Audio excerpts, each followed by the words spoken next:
What's up guys, it is Sam here and I am back with a video where I'm going to be explaining one of the stocks that I have recently just purchased. I reallocated money from my sale of Neo into this new stock where I saw an extremely good opportunity for risk reward potential, and that is the stock see here, and that is C3.ai. So I've been looking to get into the AI to have exposure in my portfolio, to have this industry taken under my belt, and I thought this was one that had great risk reward potential.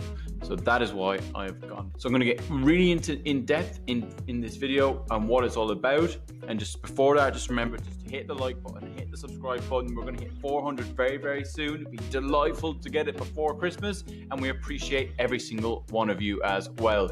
And just as well, make sure you do check out our sponsor, which is 35mm Vintage. Their links and stuff are all down in the description below as well. So look, let's get straight into the video and what C3 is all about.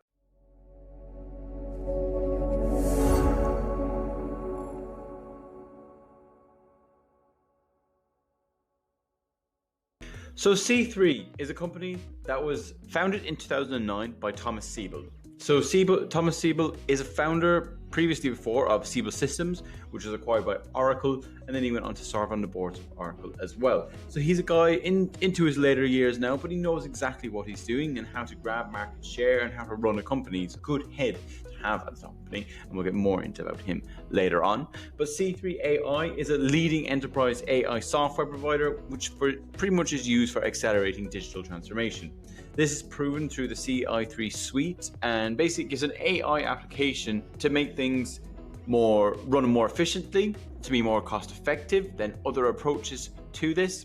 It also results in the value in chain industries with pre-built, configurable, high-value AI applications for reliability and fraud detection, sensor network health, supply network optimization, energy management, anti-money laundering, and customer engagement.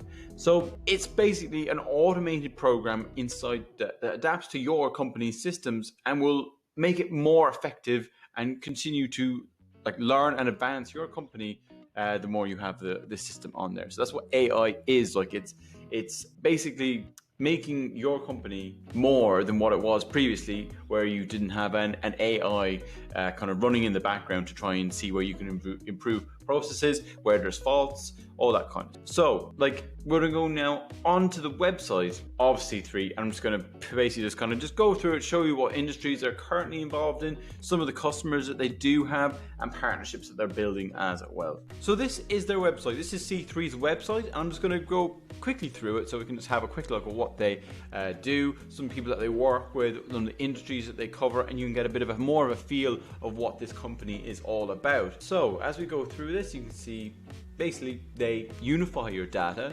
kind of similar to what Palantir do. So they're kind of a competitor in some aspects to Palantir. So you have 849 unique enterprise and expertise source data integrations. That's pretty phenomenal. They build AI models, so 4.8 million AI models are currently in use with C3. They deploy critical AI applications, which is kind of what I've mentioned already. It finds issues and automates your processes that your company does to make you more efficient and more cost effective, and that is kind of what they basically pride themselves on.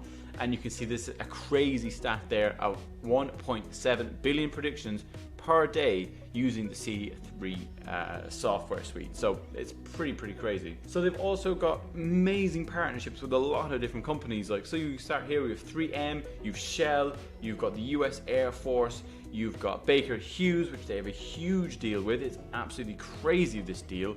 And we're going to get more into that later and what this actually means and how they've secured so much revenue from this one client in particular. It's very positive, but also you need to remember you don't want to be completely focused on one client, as if you lose them, then that's a huge part of your revenue gone. So it's always good to be diversified, even as a company, diversify revenue across different companies. So it is a bit of a concern, but some news that has come out in the last few days kind of put your mind at ease from that perspective.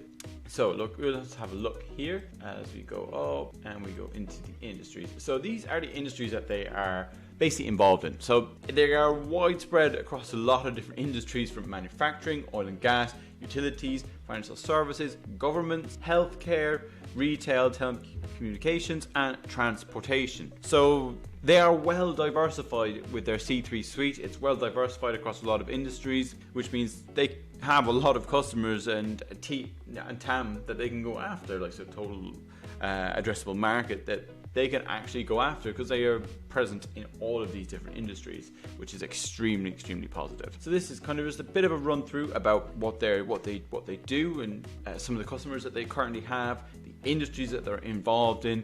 And look, I think it's like extremely good. And look, I'm now going to explain a bit more about some of the specific partnerships that they have picked up in recent time. So as I mentioned, they actually have a partnership with Google Cloud. So this partnership is absolutely huge.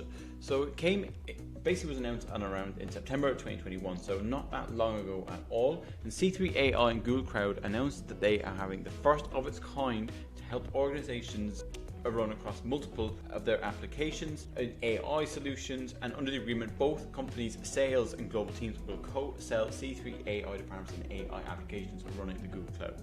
So this is a huge deal for C3 to get involved with a player like Google. It's just absolutely massive. So if you've got kind of the backing of these companies, especially in the big tech space, you are opening up so many opportunities for you. So it's always good when you see a smaller company like this getting involved with one of the big tech names, because you know that this is going to be a contract. As long as they don't mess it up and they perform perfectly, this is a great contract for them to get. And to be more developed with Google Cloud is just going to be unbelievable for the long run, because a lot of people obviously are using Google Cloud all around the world. So this is a fantastic bit of news that came out in recent times. From my personal opinion, you might think differently, but this is what I think is absolutely phenomenal.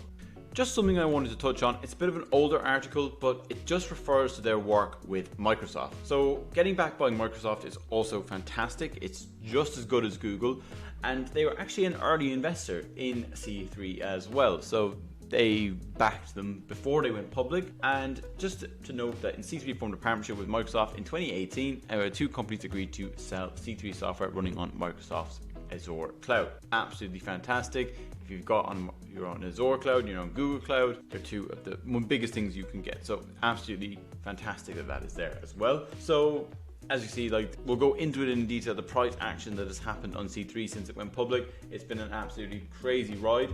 So like you're seeing, like they start trading at $100 a share, and where they are right now is absolutely crazy. So Microsoft made money initially. Whether they sold out or not remains to be seen, but you'll see now where the stock price has gone later down the video and why it is probably maybe not the same situation for them right now. But look, we'll get to that. So look, that's it. I just wanted to briefly touch on what Microsoft's involvement is, and I think it's fantastic that they have both working with Google and Microsoft. Very good. Onto the leader. So I just wanted to talk a bit more about the CEO, Thomas Siebel. So basically, as I said before, he is the founder and he is the CEO currently of C3. So he's been the founder obviously since 2009, and he's been the CEO since July 2011. So prior to his founding of this, Thomas Siebel has been the founder of Siebel Systems, a global CRM software company from 1993 until it merged with Oracle in January 2006. So Mr. Siebel has also basically been in leadership roles in Oracle from January 1984 to September 1990. He also has lots of different degrees from various other universities, one in the University of California. He sold that company to Oracle and then went back on the board pretty much with Siebel Systems. So Siebel Systems was basically a company that had over $2 billion in revenue and over 8,000 employees. And so if that's anything to go by, he's probably just going to look to bring C3 to the levels of where he built to Siebel Systems. So I think he's a very good leader. He is on the older side of things, but look, he has great experience and he kind of knows how to run a company, and he knows how to grab market share, and he knows how to bring it forward. He knows how to market it. So I think he's a very good leader of this company. Sometimes when you listen to him speaking, though, like, you do get a bit confused. You can't read. He kind of loses your train of thought a small bit. But look, I think he's just an extremely intelligent person, and sometimes our brains just don't work as fast as his does. So yeah, I think he's a fantastic leader. And if you're thinking of knowing like what about the CEO, like, you can find loads of information on their website, which I'll link down below as well, and you'll be able to kind of see what he's all about, and also kind of listen to some interviews, listen to their webcasts. He's on them all the time. Absolutely fantastic to kind of listen to, and his energy still at the age that he is great too. So yeah, look, that's just a bit of a touch on the CEO of the company. So guys, look, it's not going to be worth looking at this company for. Don't look at the financials of it. I'm just going to look at the last quarter, a bit about the previous quarter as well. So basically, they had a fantastic quarter. Basically, the Q2 revenue of 58 million increased 41% year over year. That's fantastic numbers, and they were hit very, very hard last year because of their dependence nearly on the oil and gas industries. That's why they're looking to diversify more out of this. But they were hit with growth for growth last year, unfortunately. So it's great to see now we're back to growth. So they also raised their guidance from 35 to 37% growth, up 17% from where it was previously. So look, this is all very, very, very good. The subscription revenue for the quarter at 47.4, up from 35 million 1 year ago, increase of 32%. They also have basically a professional services group that provide the rest of the revenue. So the gross profit for the quarter was 42 million. So this is a very high margin company, which you'll see just a bit further down what the staff margin is. So it's absolutely fantastic though. So the revenue was like 56 million, or 58.3 million, and they had a profit of 42 million. But look, they're still in their heavy growth phase and investing in R&D and marketing, all that kind of stuff. So look, it's still operating at a loss. So the loss per share was 55 cents compared to 39 cents a year ago. So that loss has actually increased. So the revenue has increased too. So it's nothing really too concerning at the moment. You're really more focused on getting revenue rather than bringing it to an earnings at this stage of the company, because it is a very, very high growth company in my personal opinion. And so this is the contract that we were talking about, and I also mentioned they are partners with Baker Hughes. They've basically increased and restructured their strategic relationship with Baker Hughes, increasing the value of their deal by 45 million to 495 million, extending its term from 5 to 6 years. So this is guaranteeing C3.ai a minimum of 357 of revenue over the next 3.5 years, which is fantastic. That's great news to be getting that much money just from one client. So it'd be interesting to see how they can actually build on this, that they have this backbone to fall, and they can now try to focus on grabbing as many customers now they have Baker Hughes tied down for that long. So C3 increased its customer count from 100 to 104 customers, representing a 63 year-over-year growth. Absolutely fantastic numbers. And also, yeah, as I kind of mentioned before, expanding into manufacturing, oil and gas, chemicals, building equipment, financial services, insurance. So yeah, looks it's diversifying its customers essentially. So also we can kind of look here. C3.ai production applications showed expanded industry diversification, growing into 14 industries from 7 industries a year ago. So that just touches on what I was talking about and why I went through the industries before. It is expanding absolutely rapidly. So we've also see that they have basically increased public sector and defense and intelligence as well, which we'll get onto in the next one as well. You'll see a huge deal that they brought in just announced after earnings. In strengthened its leadership team, absolutely fantastic to bring in people, basically guys from the army. So yeah, look, that's building the relationship there. Also kind of announcing the launch of a few different products with C3.ai Data Vision. So very, very good. C3's partnership with Google Cloud off to a strong start, as I mentioned before, and went through what that's all about. The new applications basically help tax assess what people, but to be done. And so look, that's absolutely fantastic. So there's great news that came out of the last quarter, and I actually listened to the conference call. I listened to it, and They said they've completely restructured their whole sales team, and now they're absolutely seeing fantastic fruits from it. So they said they were disappointed the approach they were going for, and they've said they're restructuring the whole sales team, and now they are really seeing the benefits of doing that. So it was it was very good to hear that, and they now know that they're going to be getting more and more customers in the future, so it will be reflected in the next quarter. So yeah, so we can see here from the guidance, it's coming in at 66.8 mil, which is a massive lump up from where they were last year. So absolutely great. So just some of the things that I want to just go and look at. We can see gross profit, crazy margin they operate on. Whenever they want to turn this into a profit beast, they can do it. They can turn the marketing and expenditure and research development off, and they can really start taking home heavy profits. Obviously way down the line at this point. You can see sales and marketing, research and development, they massively up though from last year.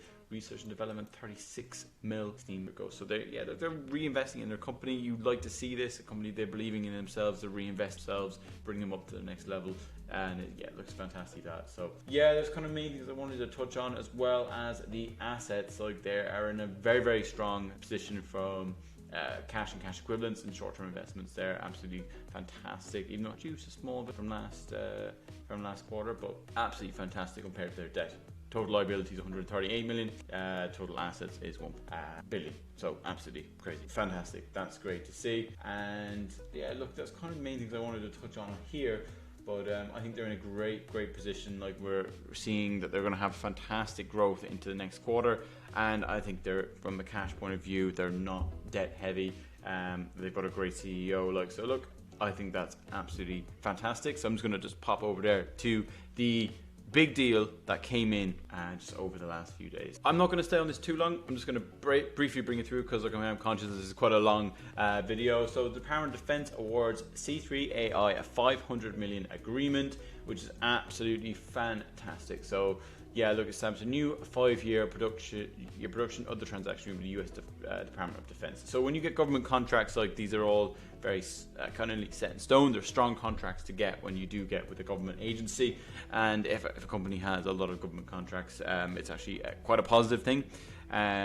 So look, just wanted to kind of really just touch on that, and I think it's absolutely fantastic deal to be getting, and just coming out of earnings, it pumped up the stock price on last Friday, up 20% too at its peak. She only finished around 4 or 5%, but look, this is great news, and that they're going to have this revenue coming in over the next. So just wanted to briefly on that one. So the stock price is basically at its lowest pretty much, and I think it's a pretty good deal. So when this company came public, it went all the way up to 180, pretty much 183 at its peak. That's crazy compared to where it is right now. It's down at 33 at the moment, and it's when I first kind of started looking at it, it was around the 45 range, but I didn't pull the trigger actually until it was on the way down. So I first kind of bought in around 37, and it went all the way down to 27, and I've been buying it the whole way down, and now I got a pretty good average price at around the $34 mark. And I think it's going to be absolutely crazy stock for the future. Like even if it went up to where it was initially, it would be absolutely crazy. So they got hit last year, as a lot of companies did, and I think they're really posed right now just to be able to bring this company to the next level and basically start bringing in as much market share as they possibly can. Like I think they're in a great position to do so. And look, if we can get anywhere near to the all-time high of 183 from here, that's going to be a really nice profit to be taking. So I think this is a fantastic stock to be looking at the moment. I think it's kind of undervalued. I know some people would turn around and say it's pretty expensive, but I don't, so considering the growth that it does have ahead of it. So if you look at the statistic here, like look, you see the price of sales. Like so, these revenue companies, these heavy revenue companies that don't have earnings, you can't price them off the PE model that you would off a value stock. So you actually just kind of look at the price of sales. Like so, the most expensive price of sales stock that I would have is probably my CrowdStrike position, where they're like over 30. But this stock is trading at around a 15 price to sales, like which I don't think it's actually too bad once the growth starts coming in. I think it's quite a reasonable to be paying for the growth company like this. And look, they're absolutely, I think they're in a great position for this. So we'll just have a quick kind of little look at the growth. So Current year, this is covered by 9 analysts, so it's expected to grow 36% this year and 33% the year after. So I'm wondering, has it potentially not got this new contract that has come in over the last few days? Probably not put into these numbers. It's probably not been thought of. So look, we'll have to see where this goes. But I think this is going to be absolutely fantastic. They're going to burst past them numbers quite easily. So yeah, look, we'll have to keep an eye on it, and see if analysts do actually change these predictions as they kind of start recalculating with the news of that huge contract that's come out over the last few days. So look, I think this is a fantastic stock to be in at the moment. Look, it's not financial advice by any means. Do not take anything that we say on here as financial advice at all. So look, I'll do a little bit of a conclusion recap. So guys, that is C3.ai. That is a stock that I sold my Neo position, and I've reallocated it here. Some people won't agree with me, and that's okay. You don't have to, but this is just what my opinion was at the time. And look, I hope you got some gain from this. You might start looking into C3 yourself, but don't take this as financial advice at all. My average price is around 35 mark, and it currently allocates to around 5% of my current portfolio. So look, it's not a heavy position. I'm probably going to start looking to add more to this over the next few months, especially if it dips even further. I think it's in a really strong position, and it's definitely one for the future. And to get exposed to the AI industry is also great too. So guys, look, if you enjoyed this and you thought it was good, do hit the like button, hit the subscribe button. It does help us out an awful lot, and we appreciate every single one of you. If you want check out some free Bitcoin, check down the links on Nexo and BlockFi, and do check out our sponsor of 35mm vintage as well. So thanks guys, and I will see you in the next one.